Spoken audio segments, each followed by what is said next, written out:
காமனா மக்களுக்கு ஐ செக்கப்னாலே பயம். இதுக்கு நீங்க என்ன சொல்ல வரீங்க டாக்டர்? ஆமாம், இங்கேயே நாங்கள் ஐ செக்கப் ஃப்ரீயாக செக் பண்ணுறோன்னு சொன்னாலே நிறைய பேர் வர பயப்படுறாங்க.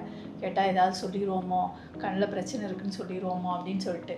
இது கண்ணுக்கு மட்டும் இல்லை, எந்த ப்ராப்ளம்னாலும் பேஷண்ட்ஸ் ஒன்ஸு சிம்டம்ஸ் மோசமான பிறகு தான் வர்றாங்க. கண்டிப்பாக சீக்கிரமாகவே செக் பண்ணுறது ரொம்ப நல்லது. இப்போ ரீசெண்டாக ஒரு நல்லா படித்த ப்ரொஃபஸர் தான் கண்ணே செக் பண்ணாமல் 20 இயர்ஸாக சுகர் இருக்கு. அன்றைக்கி திடீர்னு ஒரு கண்ணில் பார்வை போயிடுச்சுன்னு வந்திருந்தாரு. பார்த்தா அவ்வளோ மோசமாக இருந்து கண்.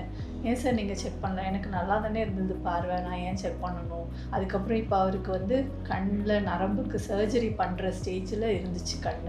ஸோ இது அவங்க ஏர்லியாகவே ஒரு 5 வருஷம் முன்னால் செக் பண்ணியிருந்தாங்கன்னா சிம்பிளான ட்ரீட்மெண்ட் ப்ரொசீஜர்ஸ்லேயே அவருக்கு ட்ரீட்மெண்ட் பண்ணியிருக்கலாம். இப்போ அவருக்கு உள்ளே போய் ரெட்டினா சர்ஜரி பண்ணுற அளவுக்கு ரொம்ப மோசமாக தான் வந்தாங்க. முந்தி காலத்தில் பார்த்திங்கன்னா நிறைய பேருக்கு கண்ணு தெரியாமல் இருக்கும். ஸோ இப்போது ஓரளவு அவேர்னஸ் முந்தியை விட ரொம்ப வந்துருச்சு. பட் இன்னுமே பத்தலை.